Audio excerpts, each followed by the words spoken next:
This conference will now be recorded.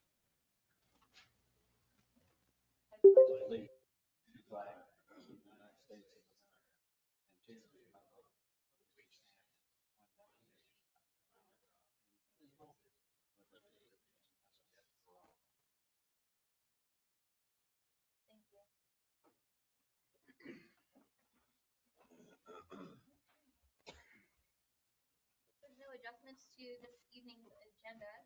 Then we'll move on to requests or comments from the public. If anyone has any comments, please give your name and address. Keep comments under 3 minutes. There being none, we'll move on to consent agenda item number 2. If the council has anything they would like to pull from the consent agenda for specific questions or more information, go ahead and do that. Otherwise, we'll hear a motion to adopt the consent agenda items or approve. Madam Mayor, make a motion to approve the minutes of the consent agenda as presented. Second. The motion and a second. Will the clerk please call roll? Malott, Yes. Shriver, Yes. Scott, Yes. Bishop. Yes. Item 3, presentation of student artwork by the Bonner Springs Edwardsville Education Center. Yeah, briefly, just Mayor and members of council, I am going to introduce Dr. Jerry Abbott of the Education Foundation to present us some artwork from students that we're going to be able to hang up over at City Hall. So, Dr. Abbott, I'll turn it over to you.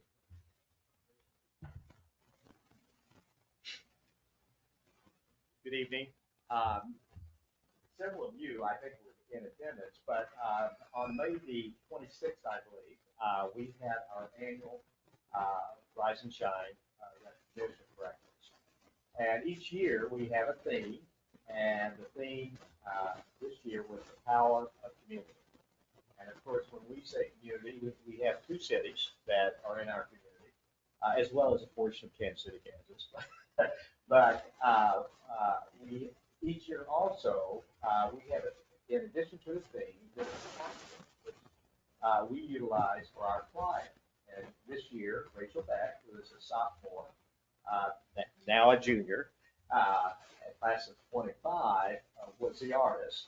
And she would like to present, along with Nancy Landers, who's the president of the foundation, the artwork, so that Edwardsville can make it in their city hall, hopefully as a province. We love the artwork and appreciate the opportunity of presenting it this evening.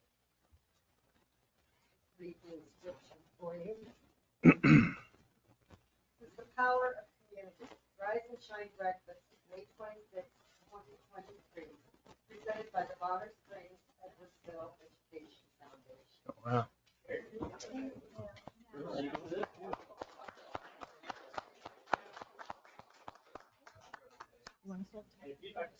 Huh? Oh, I can't go that way.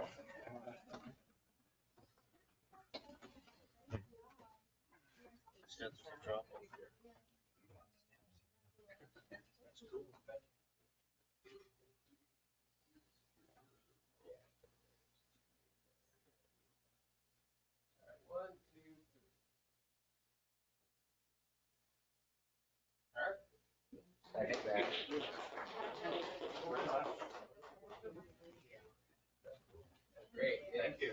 Would you like to say any word before you leave?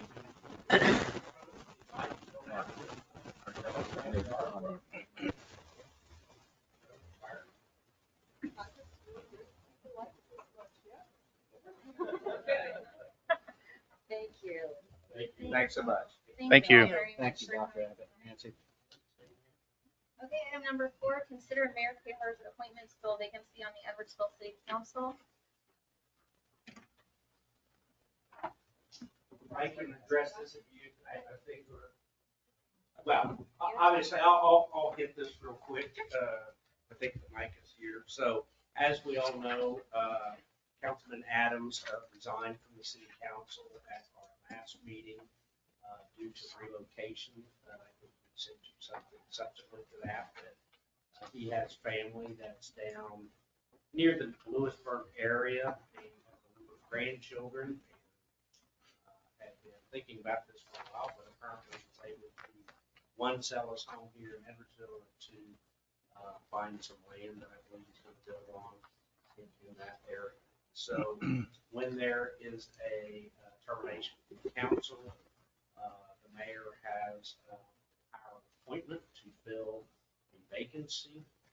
And that person will serve until the end of the term, which in this case is until basically January of 2024, as you know, there's elections in November. And we seat new council members at the first meeting in January after the election is certified and statutory. I think the memo spells out basically the mayor makes an appointment, consent of the council, so the council can consent, the council can consent, have to correct by basically a resolution in a future meeting, or obviously it can take no action. Typically, council takes action on mayor's appointments. That's kind of the background. Happy to answer questions, Mayor. You probably want to introduce your candidates, and I know she's willing to continue. Absolutely. And so just like you guys are on the agenda or on the background information, I have brought in Camilla Adcox for the appointment to fill the vacancy on the city council. With us tonight. If you don't have any questions, that would be fine. Otherwise, I'll take a motion to approve the appointment.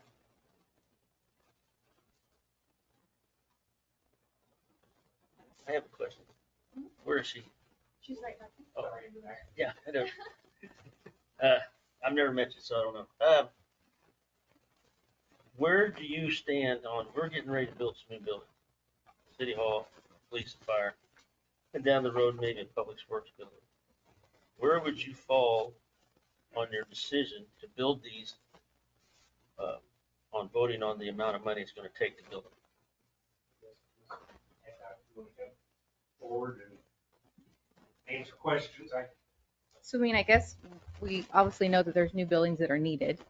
So that's important because we have to accommodate the police and fire and whoever else with adequate accommodations because they're staying there for very long amounts of time. I think as long as we're using our money wisely, we're not just spending, we're getting adequate quotes.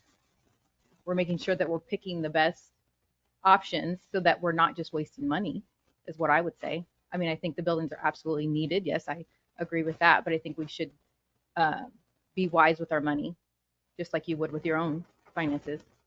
You're not just going to go, like if you need something done on your house, you're not just going to go with the first person. You're going to get quotes. You're going to see what's going to work best, who's going to be, the work is going to be good, and fit your budget. Thanks.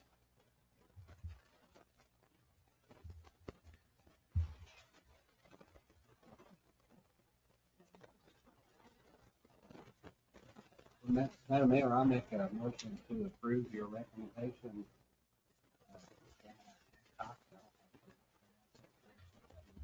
Fill the vacancy. Second. There's a motion and a second. Will clerk please call roll? Malott? Yes. Shriver? Yes. Scott? Yes. Bishop? Yes. Ms. Adcox, I'll let you come up and I will have you read You guys get swearing in. swearing in. I, Camilla Adcox, do solemnly affirm that I will support the Constitution of the United States and the Constitution of the United States of Kansas and faithfully discharge the duties of council member of Edwardsville, Kansas. So help me God. Oh, can I get you to sign it, please? Now, Zach, I wasn't provided that information ahead of time.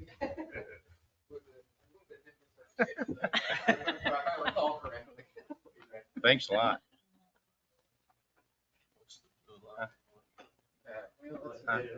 Maybe that tape. Oh, yeah, he said it and then I repeated it. Oh, it was awful because I couldn't hear him very well. Nice to meet you. We will, as I said, we will get an appropriate name. Obviously, planning commission, so disappointed.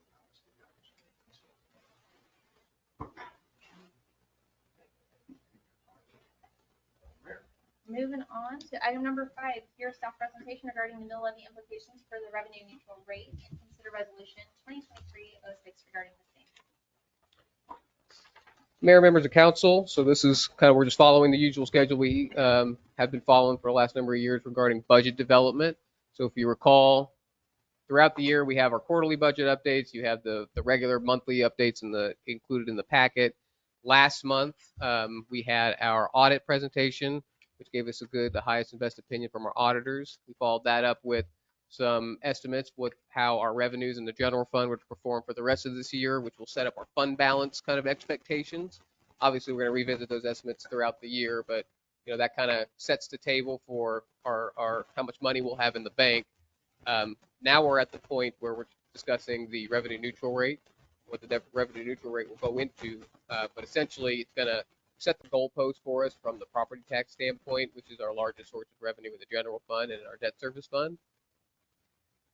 So just a little bit of background. We've gone over this before, but just for the benefit of giving everyone a quick refresher, what the R&R is and refers to is the revenue neutral rate.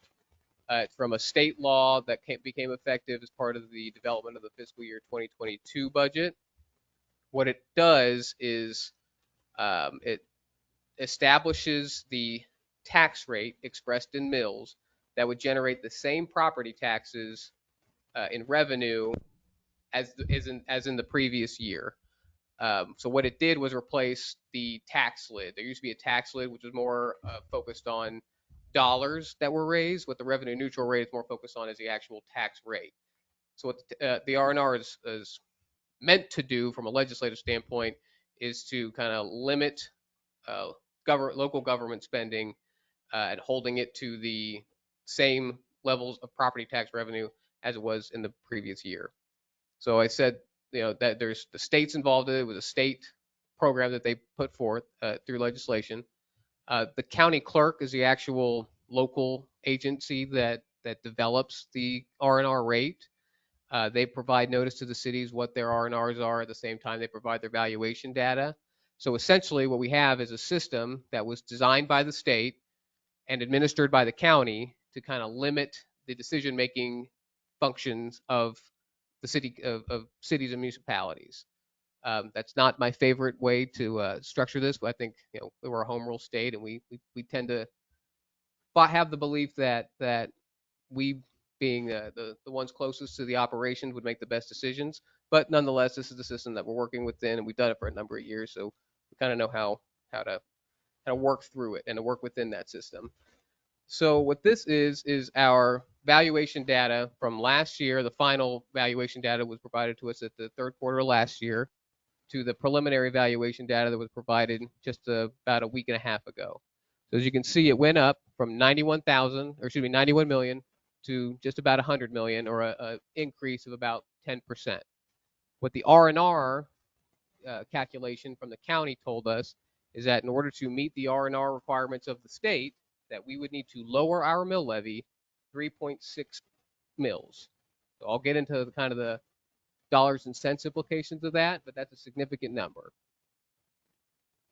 So we've got local issues with the R&R in addition to, some of my less than favorable opinions on the actual structure of it. But as it relates to the city of Edwardsville specifically, issues with the R&R include they use incorrect assumptions as far as the level of property tax collection that cities get. So we don't assume 100% property tax collection. We don't typically get 100% property tax collection. The R&R doesn't really account for that. There's really, and this has been an issue, especially for the last budget season and going into this one, but there's no consideration and changes for within the CPI, the Consumer Price Index, or any level of inflation. So when purchasing power is reduced because of inflation and raises in the CPI, there's not really any mechanism within the R&R to account for that. So when at the beginning of our last fiscal year, 2022, to now, inflation's risen about 7%, that reduces our purchasing power from, and that's just the general CPI, so that's everything from goods and materials to people. It's just your dollar doesn't get you as far as it used to. There seems to be some evidence that that's plateauing a little bit, but it's certainly not going down. And there's also some evidence that we're going to see some more inflation in the next year. There's also no consideration for the existing industrial revenue bonds for the city of Edwardsville. As you know, that's what we built the industrial park with, is industrial revenue bonds. And the value of those industrial revenue bonds, or IRBs, is that they essentially establish these distribution industrial businesses in a city for a long period of time. And then when they come off the tax roll, or come back onto the tax roll, I should say, when their bonds expire, then they are contributing to the valuation of the city. So this isn't as big of a factor this year because we don't have any IRB properties rolling back on, but it was last year.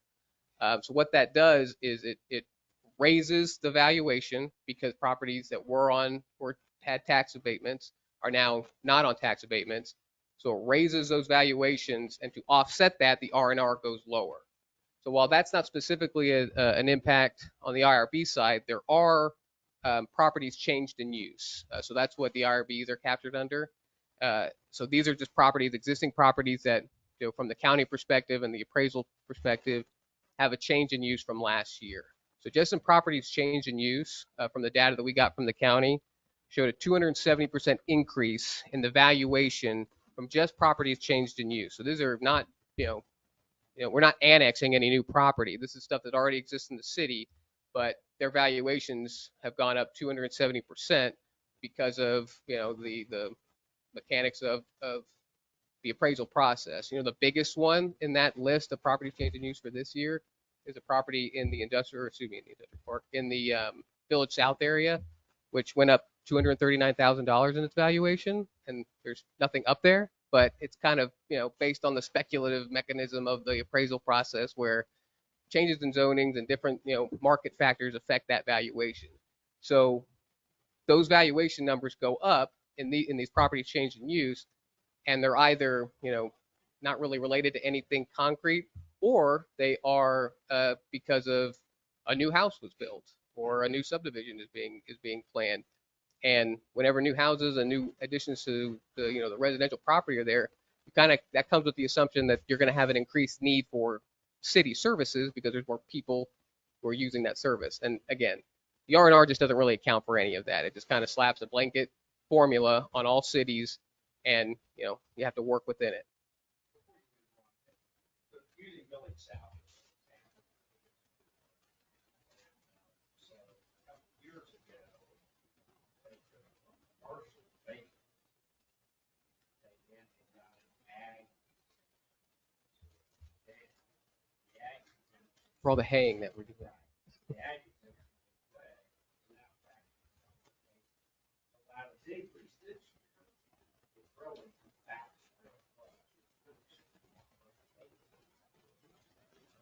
That's not an agricultural site. There is. But so when you get these changes up and down, there's no mechanism for that. So when it goes down, it doesn't really help. When it goes up, it hurts. So this change of use can be a big issue when it comes to this. That was taken out of the calculation. So again, I just use that as probably one of the, we've seen it in the industrial park from time to time for properties or the commercial and the vacant and the ag and commercial, again, IRBs will also did have some this year that closed out in 23, but they won't get reevaluated until 24. They don't affect this, but it's it's an ongoing process. Mike, what's the procedure for from changing from ag to commercial to ag to? And What's what's the handled at the procedure? appraisal district. So I mean, typically I will tell you what happens on some of these commercials. There are companies out there that will go to these property owners and say, for a fee, I will go take this fee. It's a process for you to get it to ag. And if I get it to ag, I get to something. That go through the county, or through it should go? When they first go to the county, and oftentimes the county will deny the request, but then they will request a hearing before the Adams for the tax collector. Their name's changed 3 times in the last 10 years. So I think the current name of the board, so they go to the board of tax adjustment, which then beat them and look at the information. Once that's determined, or whatever period of time. Are the taxes up to date on it? No particular property? No. How many years behind are they? Depends on the parcel, but most of them are 2 to 3. Means we need to get something built up there. Or foreclose on them, buy them at a tax sale. There's all kinds of issues, probably unrelated to this topic, other than it's an example of how this structure of calculating rates often changes, and we just need to be cognizant of that when we make decisions around the budget, because as you've heard me say many times, the budget's around expenditures, it's really not around revenue. Set a budget based on set a budget based on everything.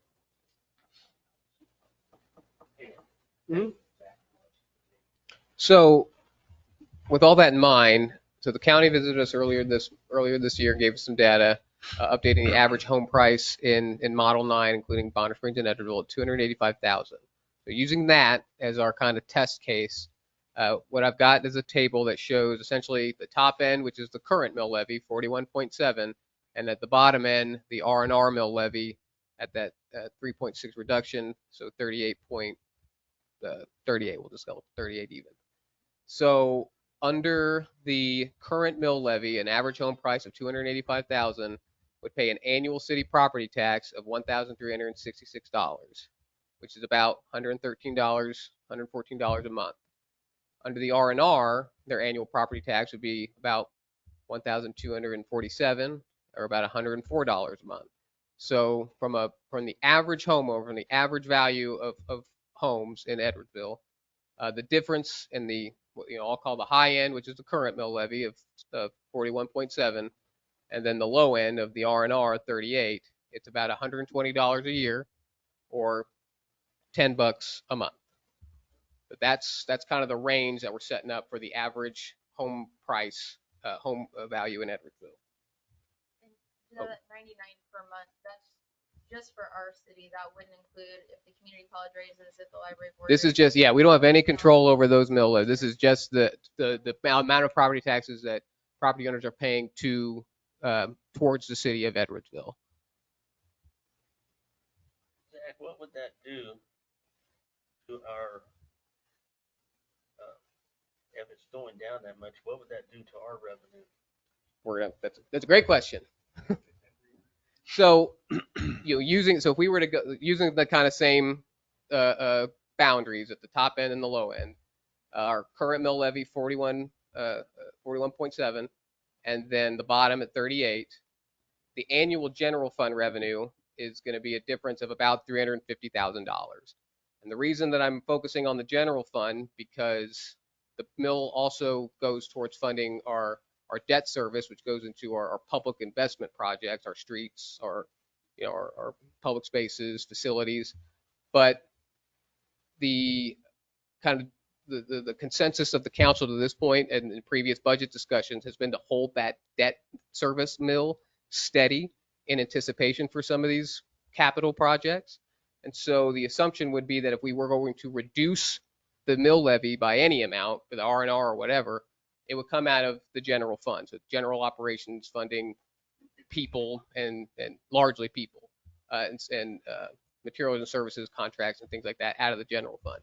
So that's a difference of about $350,000 in city operations that essentially we would be leaving on the table were we to go with the R&R as prescribed by the state and the county. The R&R is what we collected in 2023 is 2.6 million. Is that right? No, so what this is showing is that if we were, this is for the budget year for 2024. So if we were to adopt the mill levy at the current R&R, it's 2.6 million versus a little bit around 3 at our current mill levy. So how many mills would we have to raise to 38 to get to where we were to the 353.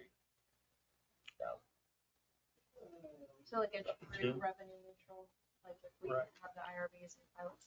Well, I guess I'm not sure so Well, it's 110,000, like 3 mil. it's 3.6 is it's the R&R level. About 3 mil. Yeah, a little more than 3, about 3.5, a little more than 3.5 to get back to that 3 million. So that's kind of the difference in the R&R and the current mill levy as it is right now. So just to give a quick history lesson on the mill levy that the rest of the taxing entities have done. So what this table shows is the mill levy history for all the taxing entities in Edwardsville that the Edwardsville residents pay towards. So that's the county, the state, the school district, community college, the library, and us. So as you can see, those two gray columns at the far right, other than the school district, which is not really a good comparison because their structure is such that their mill levy fluctuates a little bit more. They go up, they've got peaks and valleys a little more frequent than the other taxing entities do. But other than the school district, really the city of Edwardsville is the only the only part of the tax bill, out of Edwardsville residents' tax bill, that has made any consistent effort to lower that tax burden to the tune of about 10% over the last 5 years at 4.4, so about $1 million a year is what the city of Edwardsville has done to reduce that tax burden. The rest of them have not really kept pace at all. I mean, you could see the community college, the library, and the state really haven't made any changes in that amount of time. And then the county has, just last year enacted a 1.7% reduction, which is good, and we're hoping they can continue that. But it's not been the level of consistency in tax burden relief that we've seen and we've been put forth in our budgets in the city of Edwardsville. So kind of the next steps in this process is if we've got the R&R at that level that we talked about. So if we decide we want to go with the R&R, which is not the staff recommendation, then the governing body does nothing. We just we provide no notice to the county about any public hearings about amending it. We just let it be. If we decide we want to exceed the R&R at any rate, then we must notify the county clerk no later than July 20th, which would mean the last date that we could make any action would be our July 10th city council meeting. At that point, the clerk kind of provides the notices to residents about all of the different changes in the taxing districts. What we have prepared for tonight is a resolution essentially setting our cap up for the mill levy at our current rate of that 41.7. So what that means is it doesn't take away our ability to lower from that, but what it does do is that it sets it so we can't have a mill levy increase. It sets the highest we can go for mill levy for fiscal year 2024 would be the current mill levy that we've got today. Again, doesn't take away our ability to lower it from there. All it does is provide notice for a public hearing where we would discuss it on August 28th and have the option to lower it from there. We just couldn't raise it. So, and I may have misunderstood or misread it. I thought tonight the vote was, or the decision being made was if we were exceeding revenue. Correct. So it's not so much saying the decision tonight is not saying we're definitely under. The decision tonight is we're definitely going over. Correct.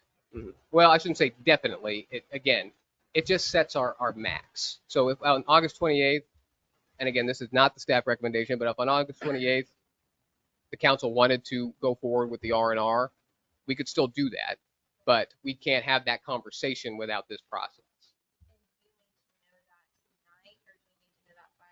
We need to notice the county by July 20th, which means we only have this meeting and another meeting to come to that decision. Now, again, what we've prepared right now is the same resolution we prepared for the last 2 years, which is, again, just sets our cap at what it is now, which so that guarantees that the city of Edwardsville is not going to have a mill levy increase. It just gives us, it just notices the public hearing where we will actually set it. The language of the notices that the state and the county have to use are a little bit misleading. So the last 2 years we've done this and we said we're setting the cap at this level, but we always have gone below that, obviously, in that table. But what the notices say or at least the notices give the indication that we have exceeded and it will be this amount and this is the impact of your property taxes, which is not entirely accurate, but that's not really a mechanism that we control.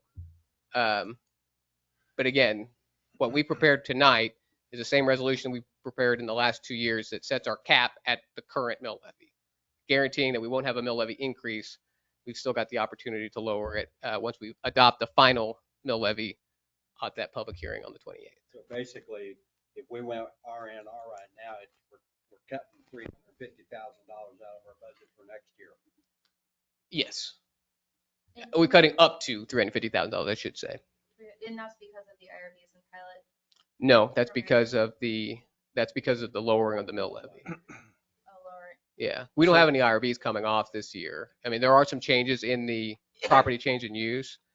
That artificially raises our mill levy some, but it's really a product of the valuations having gone up so much from the county. Okay, Really- so that's money that's not already in our budget. That's just more money we'd be taking from taxpayers potentially, like more property tax increase, right? Well, let me say this. So at the end of the day, what this does is just give you all the flexibility so you get to make a local decision instead of somebody else making a decision. Yeah, the 350,000 is a difference is essentially holding the city to the current, the level of revenue in property taxes as the previous year without any consideration to, all the other factors I talked about.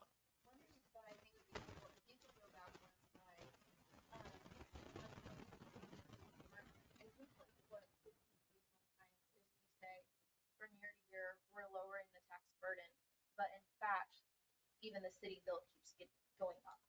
And so we are lowering the mill levy, but the tax burden or the tax bill on our residents goes up from year to year to year. And so either way, if we go forward and say, hey, we're going to send the notice to increase or to go above revenue neutral, if we send that out, what I think would be really beneficial to the governing body is to see 19, 20, 21, 22, 23, what was our city tax bill in dollars, so we can see the difference over the last 5 years. It's just a little easier, I think, at least for me to see how that amount of money went versus a mill levy or a percentage.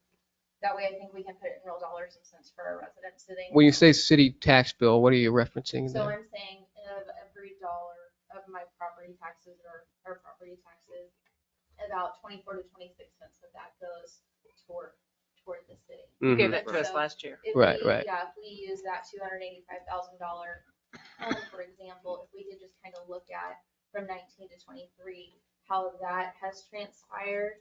I just think those numbers, the amount of money is a little bit easier for me to understand. At least I think that might be beneficial to the governing body for when we come back and have the discussion. Sure. If you recall, and we've done basically what you're talking about. So we've gone through, I always like to look at this from the standpoint of tax burden versus somewhat mill levies too. And if you recall, and I don't have that information, but we've looked at, yes, if you say have we increased taxes? Yes, right. If we look at tax burden, right, what we've done relative to tax burden, that is the amount that people are paying in comparison to the total tax burden. We're the only entity that has reduced the tax burden, right? So where yes, we've gone up, but others, because they've just held everything constant, Right. which so We've the burden has increased through other entities, and we've tried to offset that. Now, to say it's zero, no, but as said, right, the cost of, I used this example the other day. We had to, I know this is not very exciting stuff, but we had to line a manhole, right?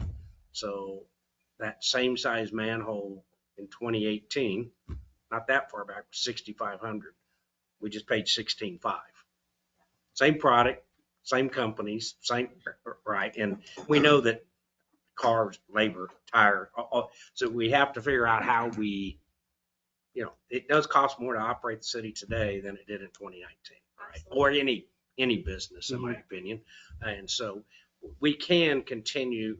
I think some of that information about tax burden is important, and we can certainly update that. Because one of the things that happens too, right, is you can't really hold steady average home value either, because that doesn't Right, stay, that's you know, changed a a lot. Right, home value yeah. in It's, yeah. 2018 is not the same as it is today. Yeah, it's really a difference in the valuation. So when I'm saying burden, I mean Yeah, just bill versus mill levy. Right. And so I think that would be really helpful for us to see. I think it's really important that folks, and Chief Woodham and I have Right. talked about this Right. multiple times, Right. understand that when we're looking at all the different taxing entities, of course, our city are the ones that affect our people the most. Yeah. The same for our police, for our fire, for our municipal courts, for our city hall, for our parks, for all of that. That's coming from that city budget. And so it's really important for people to see that as well. And I think that would be beneficial too.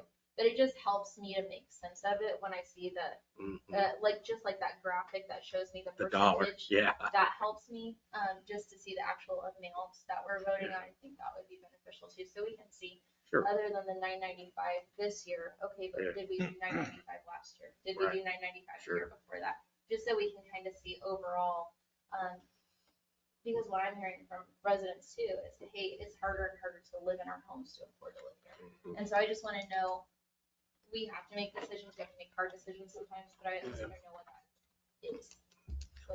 I will say, and I know this doesn't make anybody feel better, as, I mean, again, if we all stood up, if you got in a room and ask everybody, raise your hands if you want to pay more taxes. There's nobody in this room is going to raise their hand. I'm right there, right? I mean, I think we're all there. But what we are seeing so of course, city managers communicate with each other and finance directors.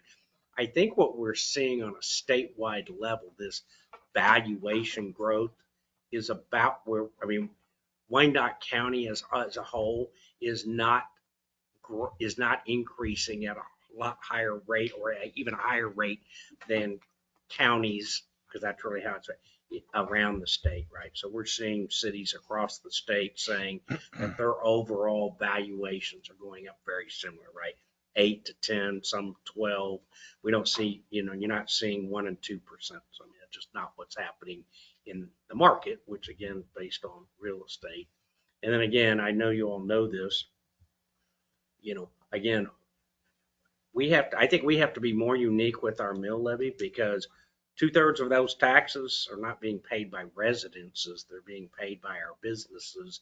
And not that we want the businesses to pay more taxes either, but as we adjust that, we in effect give businesses a greater break on taxes than we do our residents. And I know you and I have talked about maybe some ways to look at that in the future. And there's a few other cities that are in similar situations. Again, you've heard me say this. In Edwardsville, 65-70% coming from our industrial commercial base, and 30-35% from the residential and ag base.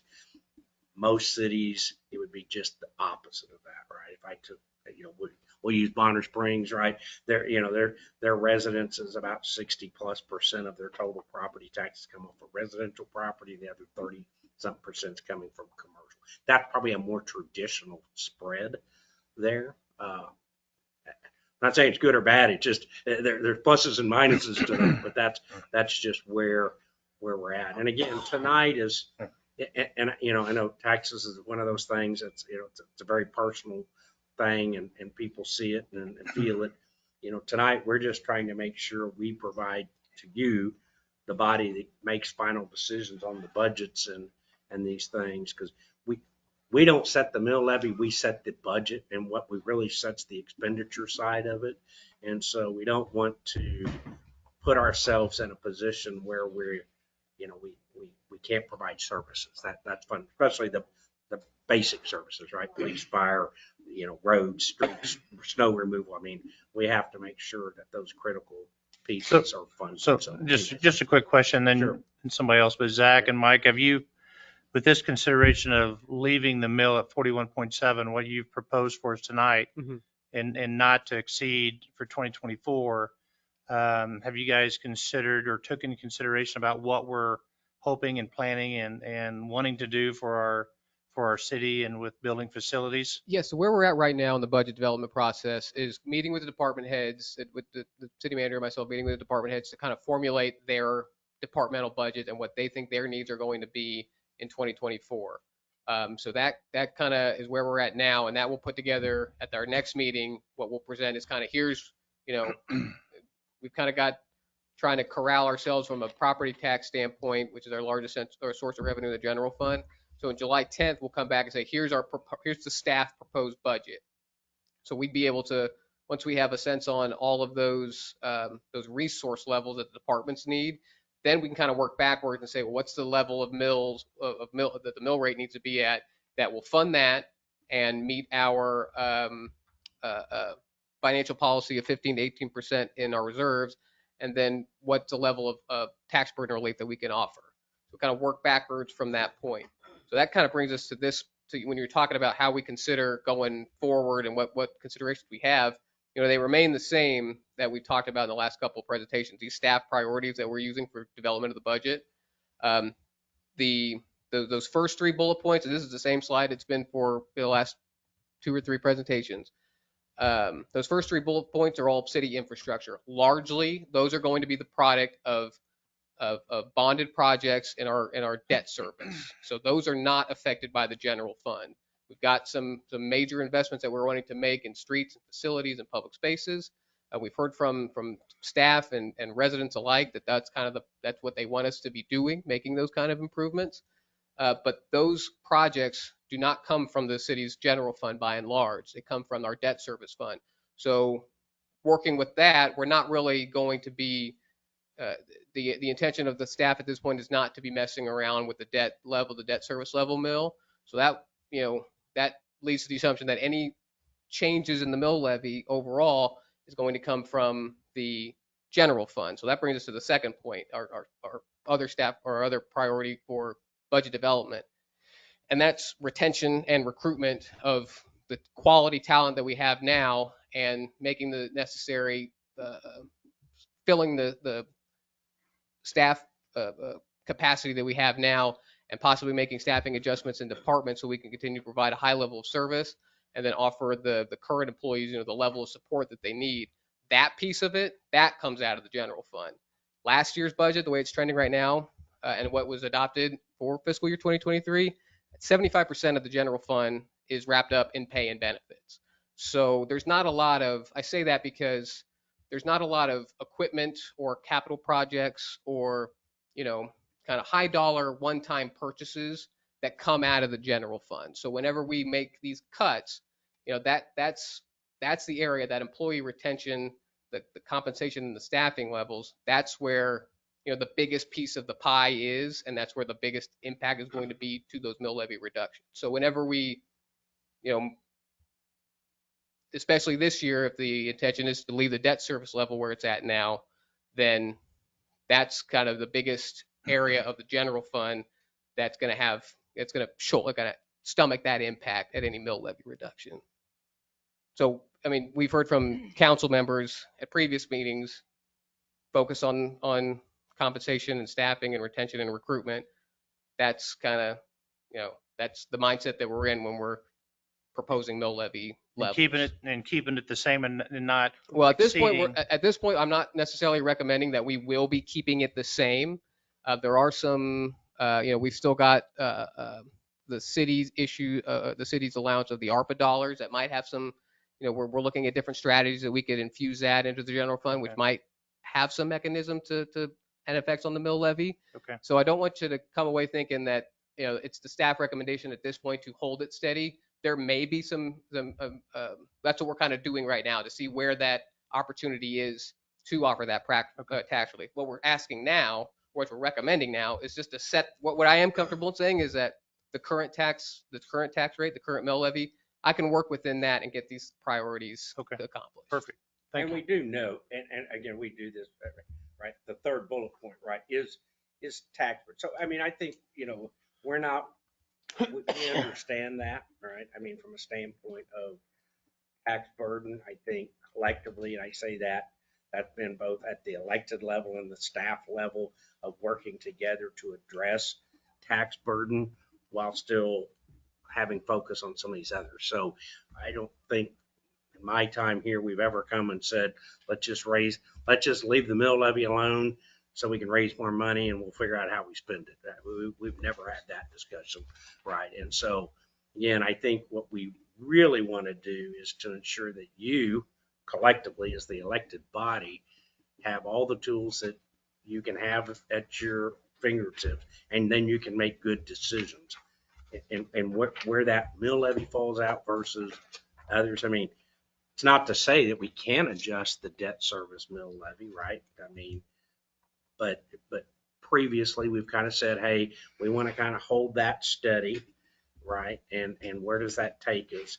And we don't really know year to year until we get there. I can tell you 3-4 years ago, we did an assumption of value growth over up to, I think, was it to 2040 or something like that? And we kind of said, well, this is what we think the trajectory would be at 1%, 3%, 5%. And, I think we had even at 5% or what would be the 2024, that we were going to be somewhere in the, mid to upper 90s, not at 100 at this point. So in some respects, our values are better than we anticipated. And I understand, values also means my house, but I think what we've presented in the past is on track, and we've been pretty conservative with that. And I think you would expect to see that as we go forward. Again, just trying to make sure we leave you, and the public, right? I mean, this is a process here of not tying our hands collectively, and certainly not having other entities tie our hands. Another example of what could change. I mean, we know sci-fi is a discussion that's happening at the county, the whatever it may be called, where to reinstate funds coming from the county to the cities to be invested in infrastructure like roads and streets and things. That will make a significant difference in budget discussion, but we don't know. I mean, we believe that's going to happen, but at this point, right, we don't have that level of confirmation to say it's going to happen at what level it's going to happen. It's all proposed at this point. So, And it doesn't necessarily have an impact or a relationship to property taxes through that funding. Other than, it may have an impact in the sense we can do more roads, and that maybe that gives some other relief in other places, just in general. So there's all these, like every budget year, and I say this, it's never an ending cycle. I mean, if you think about it, right, even though we adopt a budget, we go straight from adopting a budget to doing an audit. We do an audit to financials back. I mean, it's really a circular discussion that never, that cycle never ends. It's not like you stop, do the budget, stop the budget, do the finances, stop it. It's all an inclusive, ongoing process. Anyways, And so I'll do you leave need it to that. know tonight, or do you need to know at the next meeting if we intend to exceed the revenue neutral? Well, what we prepared tonight is so if the council so inclined, someone could make a motion to adopt resolution 2023-06, which would provide county notice that we are intending to have the discussion on August 28th about exceeding the revenue neutral rate. What I asked though was, do you need to know that tonight, or do you need to know that by the next meeting? The latest we can do it is the next meeting because we need to notice it by July 20th. We can either make the motion tonight, or we can table it, get some information. Do you have the resolution here? It's in the packet, yes, sir. Zach, Madam Mayor, I'd like to make a motion that we adopt the 41.692238 mils, not to exceed that, because I don't want to hamstring it. Right. I'll second. And Margaret, did you have a question? I had a few comments, but can we take roll or do it now? You can go. Well, I mean, Discussion. probably would do it now. Yeah. So for our next discussion, could you bring some examples like you do every year of the mill at 39 and 40? Oh yeah. Give us some That's staggering gonna be. We're gonna follow the same examples that- recipe we have in previous Thank you, years. If that here's helps. where, yeah. Right.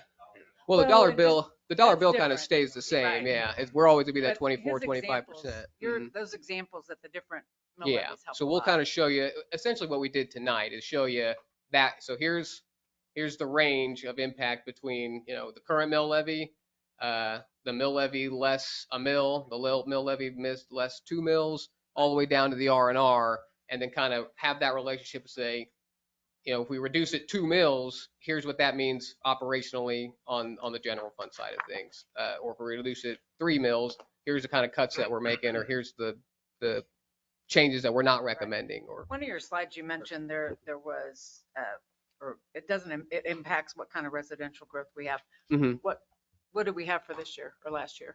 Do you have any? Well, that's the property change in use piece of it, which is kind of mixed in. There's no major property or housing developments that are included on the tax roll for this coming year, but it's about overall it's $270,000 just from last year to this year in property change in use, and some of that's change in zoning, some of that's there was a vacant lot that was a house built. I mean, it's not super Basically, how significant. many families have moved in here, I guess, or? I could probably find that out. Okay. Yeah. Mhm. And I just had a comment, Zach. Uh-huh. I just wanted to make sure that we're exhausting every option we have to not increase the burden on the taxpayers. I mean, if Right. we are exhausting every option and we have no choice but to, because I don't know if any of you have ever been to the food drive that the mayor puts on every other month, but the families are increasing every month.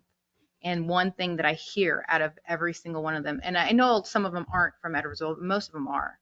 And the one thing that I hear from them is they are having a hard time. And I know it's sometimes hard to get out of our little bubbles that we're in, but that's my main concern, are the people of Edwardsville. Essentially, that's what we're looking to do with the action that's been moved, because that tax burden, we're not going to be increasing the tax burden by keeping I'll call it worst case scenario of leaving the tax rate where it's at now. That doesn't increase the tax burden for residents unless everybody else lowers it at the rate that we've been lowering at for the last number of years, which is, I don't think very likely. So I think to your point, that's our one of our budget priorities this year and every year is finding those ways to reduce and especially not add to the tax burden of the residents. What this action does is essentially guarantees us we can't increase it unless that our tax burden, Edwardsville's tax burden on the residents will not increase unless the rest of these entities go down, unless we stay the same and everybody else goes down at the same rate and catches up with us, which they've not done in the last 5 years. So I think that's, to your point, that's what we're trying to accomplish. And I'll just add one more thing, and then we can get started on the roll call. And that is one thing that is a big key, and it comes up every year, is recruitment and retention of our employees. We want to make sure our employees are taken care of, but there's more to that than pay and benefits, and that makes up a huge part of our portion. I was kind of hoping that when we're coming back to discuss what the mill levies are going to be, perhaps we could also bring in included in the presentation by Mike or department heads, and what else are we doing for that retention? Are we giving, I know I heard it in passing, our police department's trying to work on the scheduling to make scheduling a little bit better, but what are we doing on the non-monetary piece? Not to say that we're not going to take care of that as well, but I think now's the time to talk about that. What all are we doing for recruitment and retention to make sure, especially the people that are here are staying here in our city? And we could probably, work with, like I said, we're having these discussions with the department heads now, but as part of that, maybe have some kind of, informal poll of employees of, what are the things as you as employee value, pay, benefits, and all these other kind of ancillary things, and kind of be able to present that back to you. So we could tell you, it's not going to be that, be a little unscientific, but this is what we're hearing from our employees as far as in those kind of areas. Call the question. I had one note. I would recommend that you have a time certain for the hearing on August 28th. Right now it says for August 28th, 2023. I'm sorry I didn't catch the report.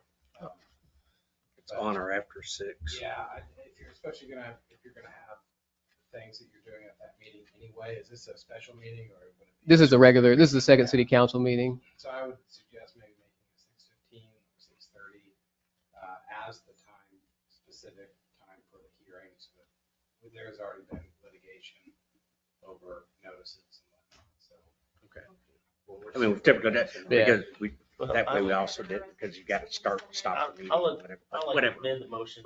Sure, that's fine. Put a time on I'd say there. 15 minutes. Yeah. So 6:15. Yeah, Yeah. second. So we've got an amendment and a second with that to make sure we're. It'd be keeping the 6:15. Yeah, kind of on the dot, keep us out of any muck. And then will the clerk please call? Malat, Yes. Shriver, Yes. Scott, Yes. Bishop, Yes. Adcox. Yes. One other thing about this, Zach, I got a question for you. Are Yes, we sir. planning on having a workshop? Well, that's what kind of these have, I mean, Outside of the council meeting, like we've done in the past a few times, we've got together. we certainly can. I mean, we've kind of been treating the budget presentations as these, I mean, kind of more freewheeling discussions with here's the data, here's the, the information that we're bringing to you guys, and then kind of bounce ideas off you at that point. But we can just, I mean, if the council wants to have a separate workshop, we can certainly get one scheduled. I think it's a good idea that we could, like you say, bounce off each other. Then what we'll probably do, we'll look at dates then. So here's the schedule right now as it lines up with the current city council meeting. So July 10th, we'll come back with our mid-year budget report. So that's part of the regularly scheduled quarterly reports that we give, irrespective of the budget planning for next year. And then we'll also come back at that point. We'll have wrapped up our discussions with the department heads about their recommended budgets. We've got kind of our ceiling now established for the mill rate, and then we'll kind of come back and here's kind of the full picture of here's what the staff recommendation for the budget needs to be. Here's what the mill levy recommendation from staff is, and then that kind of will. After that, maybe we have a separate budget workshop about different priorities or areas of focus, but this is how it's kind of shaken out. I would ask, I think, and we could put the calendar together, is there preference? I mean, for example, we have off Mondays, right? So we can do it on an off Monday if you prefer it to be, a weekend or, is there any preference or, absolutely, we know we have planning commission on certain nights. We have, you prefer it on a Thursday. If there's some dates, I don't need dates, but is there a preferred? On a 5 p.m. on a meeting night, so it's just. We can do that too. anyways. That's why I'm asking, is there a preference? You want to do it pre-meeting? You want to do it as a whole separate night? If that's the That- case, that way we a can pre-meeting, like a 5 o'clock start time, then we could, just essentially turn the budget presentation that we were going to give on July 10th and make that, reformat that into more of a workshop. Yeah, I'd like to see something about like fire, police, public works, Mhm. and then city hall staff. How much overtime we paid last year for police and fire, and then what would it cost to hire firemen and policemen? Mhm. Sure. Yeah, that's exactly what the July Right, 10th that's what I one will wanna be. see. Yeah. Okay. We're not complying with NFPA right now on the fire side. Let's see, he has to take most of his time inspecting buildings too. So I just like to see what it would cost to do different things. So how about at this point, I'll kind of walk you through what we're planning on presenting at that July 10th meeting, and then you can let me know outside of that what you're wanting to see. So Mayor, you brought up a couple of the different, revenue, property tax revenue levels that we can revisit. But we'll be essentially presenting the whole of the general fund and kind of breaking it down to areas of here's the changes in pay and benefits from one year to the next in dollars and percentages. Here's the change in materials and services from one year to the next. We can get, here's our staffing, any staffing changes that we might recommend. I'll tell you right now what's included in the staffing recommendation, and you already know about, is the addition of 3 additional fire department folks, working under the assumption that we would get AFG grant monies. So right now that's plugged into the budget. But any other staffing considerations that are going to be in there, any requests that we think we can justify with the current resources and the resources we think we'll have next year. We'll go through the rest of the funds, the debt service, the sewer fund, solid waste fund, special streets. It'll be a full, essentially, here's the full package that staff is working, that is the staff recommendation to you all, and then kind of go from there. So anything else outside of those areas that you're wanting to focus on for us to bring back to you? I think what I'm hearing, is that I think what we can do, so that July 10th can kind of really almost be a good overview of the budget, right? Kind of the broad picture. Then if you want to break that down a little bit more, into talking about public safety or public works or those things where, again, the intent's not to get down into how many pencils are we buying or that kind of thing. But like you say, staffing, not just year one, but, how do we think we're going to, we've talked about that with the police department in the past. What happens if you add one a year for so many years? And again, fire department's different. You can't really add one in a fire department, at least on the operations side, right? Because you got one per shift. So you're typically talking threes. Do we add people to public works? Is there equipment or items that we're looking at? So I think we can get into more of those detailed discussions kind of in those broader areas in those workshops. But maybe we start with this very general. I say general, it's kind of giving you again the parameters there. And then if there's adds, deletes, those types of things, we can use the workshops to kind of get you to the final budget. If that kind of process works, I think that will work. But the good thing, I will say the good thing about having the revenue neutral rate resolution in place, the other thing it does, it gives you more time. Right? It literally gives you another 30 days to get to your final budget. So good or bad, that's, it's a good thing, but it gives us a little more time to have some of those discussions. So I think we can put It something gives us more time to together. have discussion. It gives us more time in the current calendar year to kind of, it's easier to extrapolate the last 4 months worth of revenue than it is to extrapolate the last 7 months worth of revenue. We'll put together, I think, kind of, taking from this, kind of as part of the next meeting and kind of a schedule, talk about some special workshop dates and maybe what those topic matters would be. And, y'all can say, yes, that's good, or no, you missed the point. We want to do these other things. So I think and again, with kind of the assumption that all of this work happens so that when we get to that hearing on the rate, which is separate than the hearing on the budget. Remember, there's two different ones now. But, you kind of have to have the mill levy rate knowledge, even though we don't set it. We got to know what that number is, that revenue number is, because everything else kind of follows to form there. So I think we'll put that together with the assumption that we can have all of those things done by the 28th of August. And we might have public hearings for both and adoption, or we have a little time after that if we need to. But we'll assume those workshops are going to happen on council nights prior to the formal council meeting, unless we hear different. Okay. I think we're good. Any other questions or? I think we're good. Thank you so much, Zach. I appreciate it. Mike, do you have anything for us tonight? I don't, not at this time. I don't think so. But I think y'all have seen the Union Pacific Railroad. I know the speed limit sign's still wrong.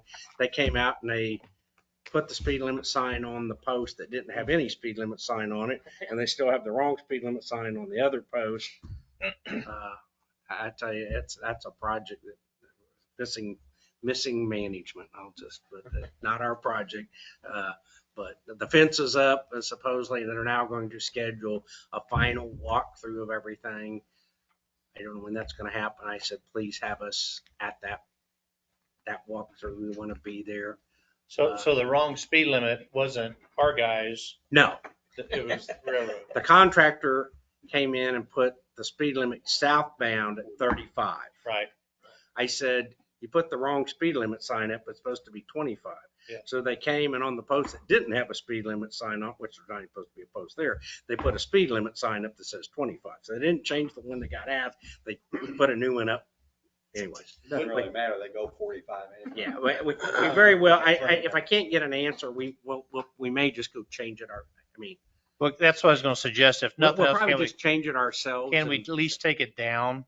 The one that we they could put up do that's that. wrong? Yes. Just don't jeopardize the railroad. Yeah, that's all. I'm just trying to make sure that, but I'll get back with them. If they're not going to Okay. be here this week to change that out, Because it, we'll find some option. Even if we have to, I hate to say put a bag over the top of it, we'll find some option. because most people believe in the city that that's our staff that did that. Mhm. So, if we can take it down, just the sign itself. Yes.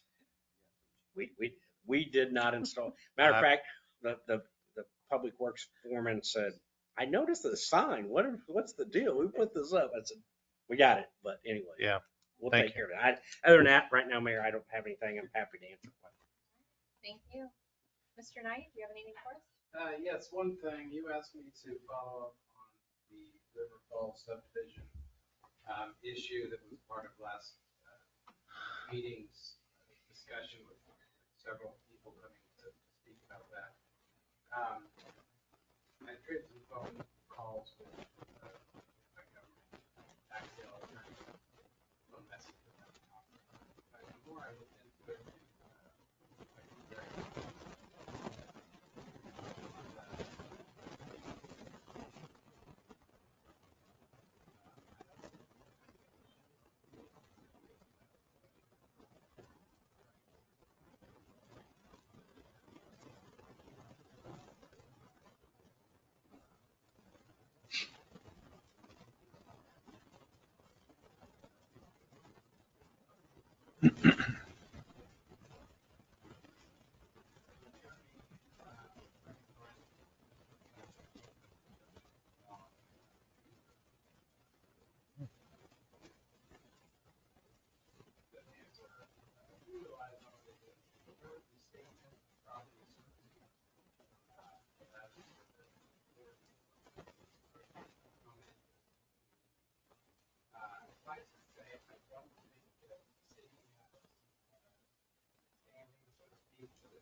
the ability necessarily to unwind the tax sale and the likelihood of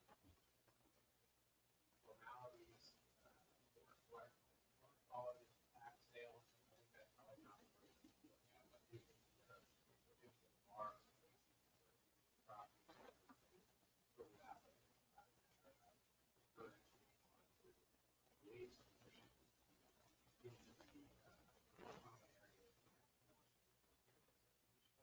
Rights created.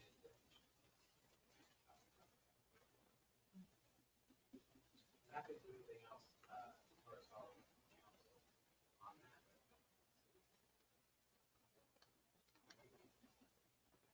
We did respond to that. So we did respond to those.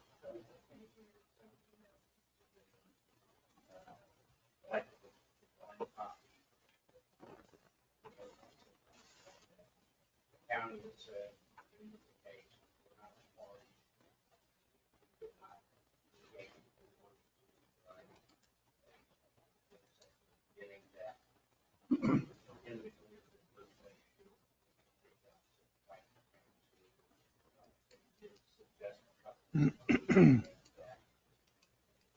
they can't make recommendations, but they noted a couple that work in this area. Tax office, again. I will say that we did receive a request for a building permit within that area.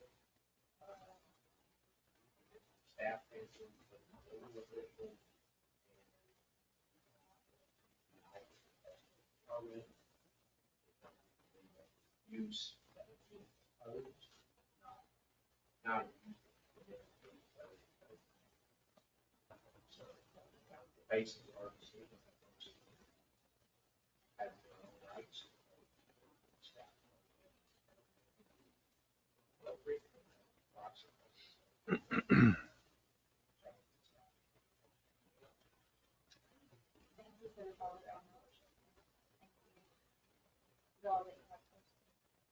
Jack, do you have anything for us? Chief Whittem? Yeah, fireworks sale starts tomorrow morning at 8 o'clock. So the two stands that can close to the lake, when there's cash changing hands, then if you leave a discharge, leave Edwardsville, a lot of trucks.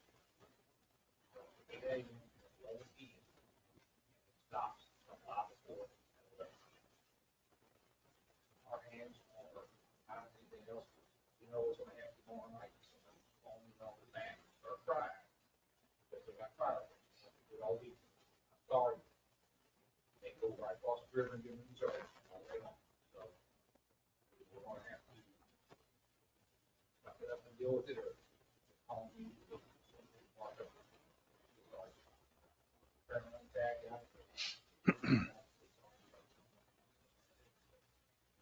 Other than that, Okay. Is that, could you put a reminder on Facebook for our residents?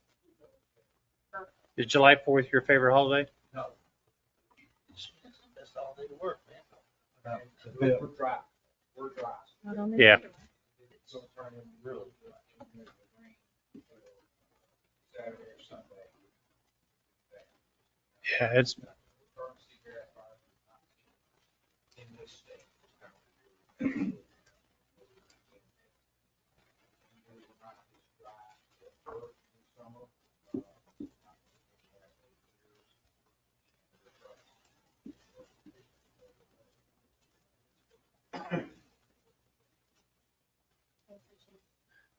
Councilman Bishop, do you have any questions?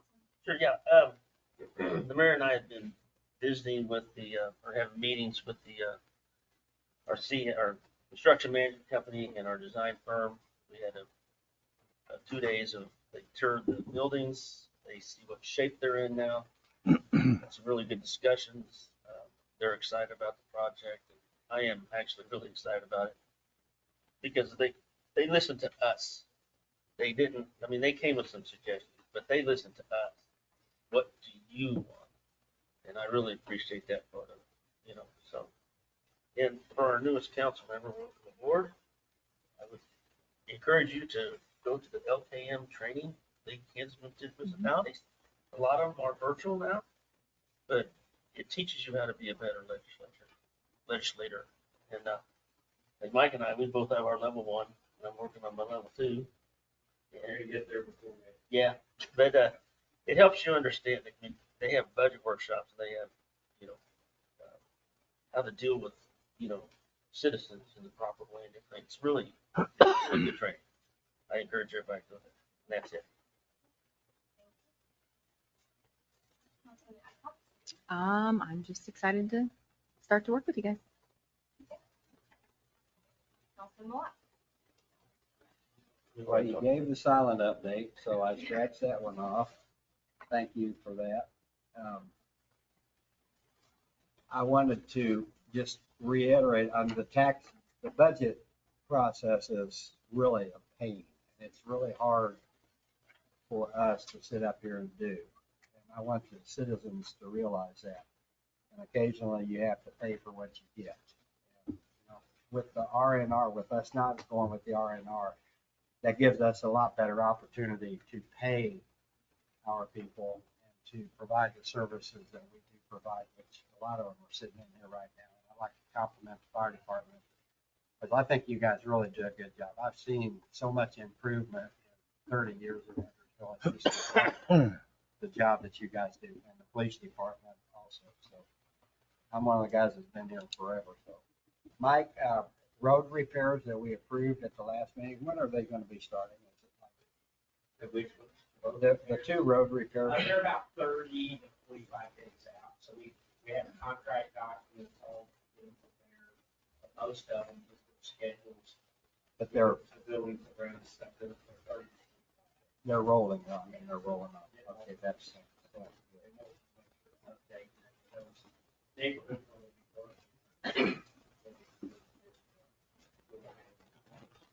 those are the kind of mentions I like to have brought out in a council meeting so the citizens can know that things are actually happening. The other thing I was going to ask about was the demo of the house at the railroad. Is that in process? That's also. All the things that we did, so we did the house, we did the road project, whatever. All of them were about the same. Thank you for that. I would like to also put out a hearty thank you to any and all that were involved in the first annual Edwardsville reunion at the city park on Saturday. Some of the old friends of mine that I went through school with in 50s got together and we decided we're going to try and have an Edwardsville reunion of people from then and up until now. And we had approximately 35 people show up to the reunion, and I knew all of them. I grew up with most of them. We had age from, I think we had age from about 3 years old up to, I'm not going to say age, but Leo Mills, if anybody knows him. I think he was probably a senior there. It was really a good turnout. It was extremely hot, but it was really good turnout, a really fun time for all of us. The city staff, the parks department, and whoever else did an exceptional job on cleaning the shelter house and making that presentable for everybody. And I just want to really give a big thank you to whoever in the city was involved with that. And looking forward, we're probably going to do it again next year. So if anybody knows somebody that grew up in or around Edwardsville, look for something like that to happen again next June or July. Probably be community center next time because it was a bit on the warm side. I think that's all that I have for tonight. Thank you. Councilman Shriver? Zach or Mike, I wonder if it would be helpful if we did the digital sign somewhere. No lighting off fireworks till the day. Mm-hmm. Any avenue we can use just to right in front of that fireworks stand. Well, Perfect. somewhere. Is there just two? I thought- Typically, we have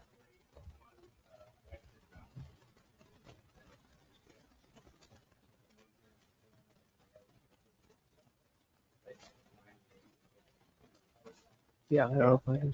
So what we've got as far as notification for that, the whole discharge piece of it is the signage. It'll be in, we're going to do a special email, the hot shot, our regular Facebook updates and online updates, and then the text notification too. It's all kind of scheduled to come out tomorrow in different times. So, and then kind of reminders of it throughout.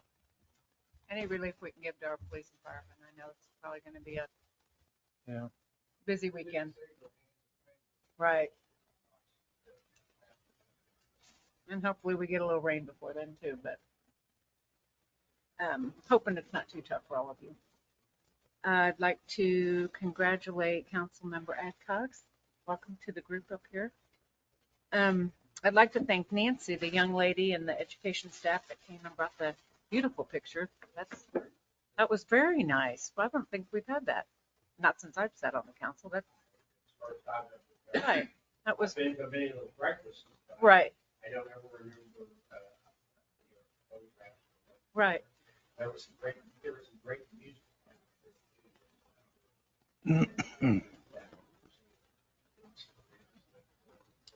Just wondered if the city send a thank you card or something, or even bring it next meeting. We could all sign it.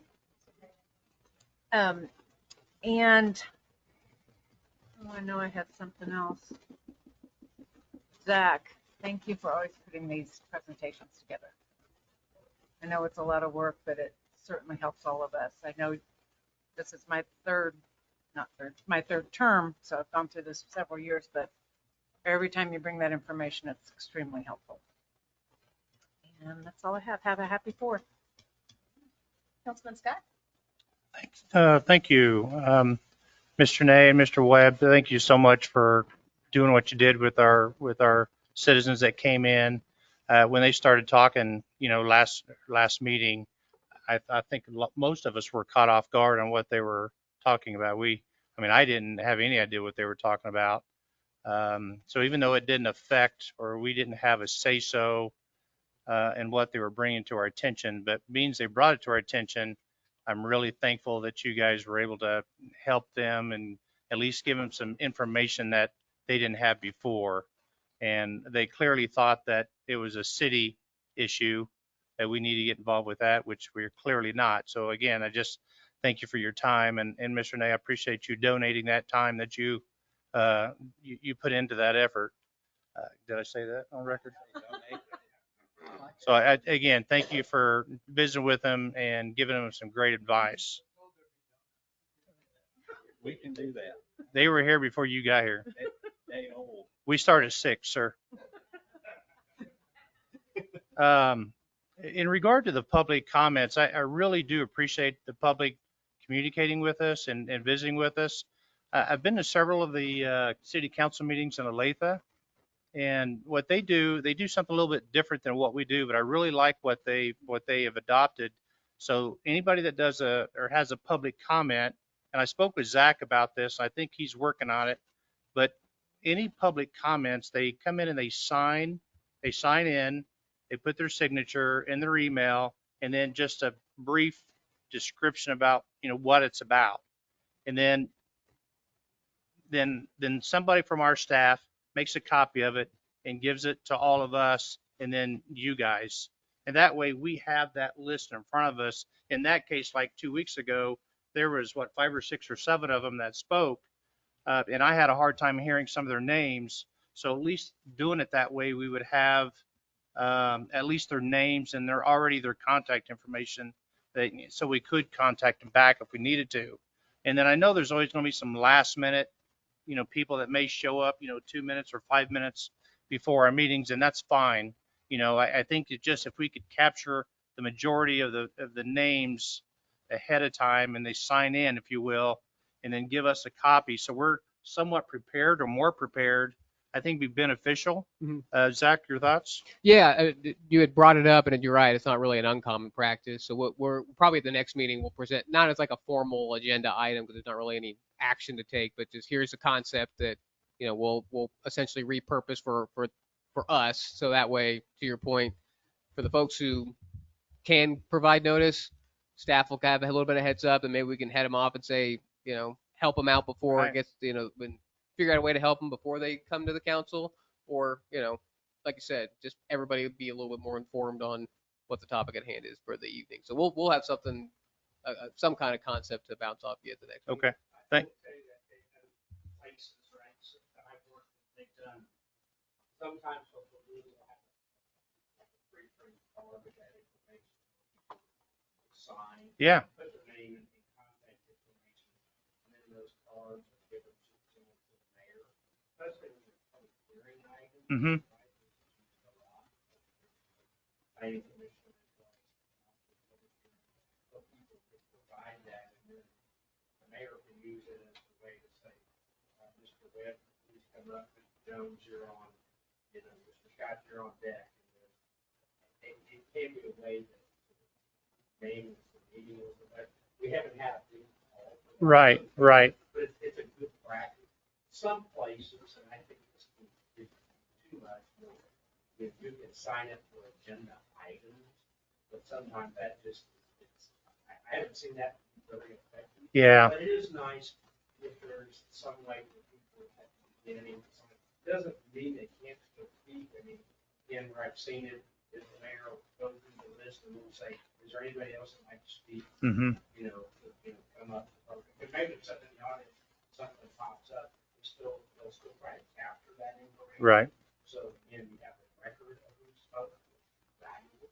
Right. I just think it'd be helpful, at least for me. I mean, I write notes all the time, and when they're speaking, I'm trying to write notes as they're talking, but sometimes I don't hear them completely, where they're at or the address, but I think if we have the information ahead of time, it might be helpful. So, also welcome, Ms. Adcox. I've heard you've done some great work on the planning commission. I believe you took either my seat or Mr. Bishop's seat, so appointed by our current mayor. So congratulations. Look forward to working with you. Let's see. I wish the fire guys were still here. Did you? They got called to sound like a Prince of Matt. Is that what it was? Because I was just going to, wish them well and be careful this weekend and to be safe. And then in closing, on my last comment, probably about a month ago or 3 weeks ago, I've asked Michael Webb to provide us basically a contract, if you will, for him being a contractor after his retirement, July 21st. And so Mr. Webb sent this all to all of us last Friday. And if you wouldn't mind, Mike, if you could send one to Camila, that way she'd have that, and then she can review that as well. But I printed mine off, but I think just under, full disclosure for the public, wanted to just bring this out so the public would know, because I know this is recorded, but Mike's put together a really great proposal for us if we choose to use him as a contractor. But he's put down different services that he could provide after his retirement. And Mike's, the way I understand it, Mr. Webb, or Michael, I'm going to call you Michael. We've known each other for a long time, but you don't plan on doing this for a living for somebody else, but you're put this together, especially for Edwardsville. Is that correct? And I'm not going to hold you to that, but I mean, I think I was trying to take the direction of the old day. There's a lot of this stuff that it takes a little time in the transition. yeah, So I try to think about those things. There may be things in there long term, maybe things not at all. right, I try to structure it again based on what, so it's not like a, it's not like a contract in the sense that it's set. Use the city attorney. You know you're gonna have a city attorney that will be here to have right, more of an on-need on all bases. right, I would recommend this, I would say you should have the city attorney review this on behalf of you, the city council, right? This is kind of a strange. that was my next point. This is a strange area, right? I can't be on both sides of that thing. That's why you have a city attorney. Right, I'm sure he has things since I sent that to you. I thought that should be in there too. So again, I'm going to get it out. yeah, no, absolutely. And I definitely appreciate you doing that, but I do send a copy. Yes, make sure you send it to Mr. Nye as well. All right. I appreciate that. But again, under full disclosure for our citizens, I like this contract or this proposal. And again, it's a proposal, but we can let him, I'm going to put it in layman's term, we can let him go with 30-day notice, and we can hire him after, if we agree on this proposal, but it's an hourly fee contract of $150. I think you're well worth $150. Probably a little bit much if you're going to mow my grass, but but I think with your experience, I think this is very beneficial for us all to take in consideration the financial services, your background, and then you list several different things here: economic development, project management, and in general, contract may be directed to might be directed to complete their other projects as directed by the city. Examples of other projects can include grant applications, long-range financial plans, and community engagement. I think is all just very, very valuable to us. And I think it's just another tool that we have as a council to look at. And I know we have a potential new city manager coming in here soon. I truly get that, but this just gives us another option as a council to continue our growth in a positive way. And I know, Mike, you've done a great job, and Zach as well, with just finding ways of getting bond money and those applications, and working with both of our chiefs, you've done a great job. I can't say it enough. So thank you for putting this together for us, and we'll definitely continue to look at this. And again, make sure you send that to Ms. Adcock and then our attorney, so he can redline it, and we can go from there. Again, I would say this again. There'll be no offense, mark through stuff, add stuff, strike stuff, whatever. I think I've said this. Spent a lot of years here, and I do want to see the city continue to grow and develop. If I can be a part of that, also I don't want to be roadblock. Well, thank you. Thank you. I think that's all I got. All right, I'm gonna rattle some stuff off really quickly so we can get done as close to 7:30 as possible. Edwardsville Mobile Pantry registration is up and running. If you know any families in need, please have them check out the city's Facebook page, and they can register to receive groceries the second Saturday in July. But they'll need to register here in the next, oh gosh, let me get the the Wednesday before, without getting the calendar pulled up. They'll have to register the Wednesday before. It's registration required, so we can make sure to have enough groceries for everyone who shows up. One thing I was really excited about, I got in the mail our election information, and Edwardsville is officially on the list for an advanced voting site. That was the first time I've ever seen that on there, and that's something that I know that I had worked with the election commissioner, Councilman Stites had reached out to him as well, and that was something that I was really trying to get some county services in Edwardsville after hearing from some of our residents, especially senior residents that had a hard time driving all the way into Kansas City, Kansas to vote when they wanted to vote if they'd be out of town on election day. So we're really excited for that. River Falls, folks, thank you so much for following up with them. I know that staff had also put in time beforehand. We had county folks trying to work to help those guys too. And so I feel like we did about everything that we can, other than giving legal advice, which I don't think we really can do, to get them at least on a path and to make connections and do what we could there. So thank you, staff, and Mike specifically for following up, and Mr. Knight for your time and looking into that.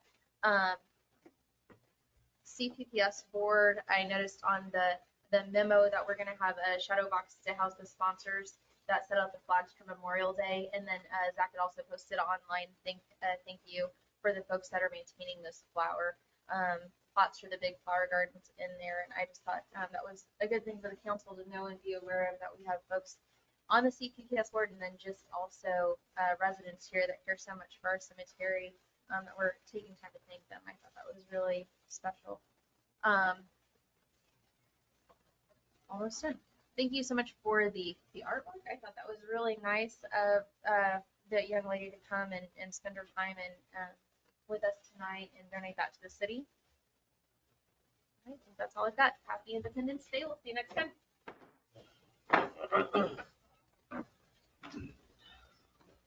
That food pantry, is it just for our citizens? Anyone can come. We don't exclude.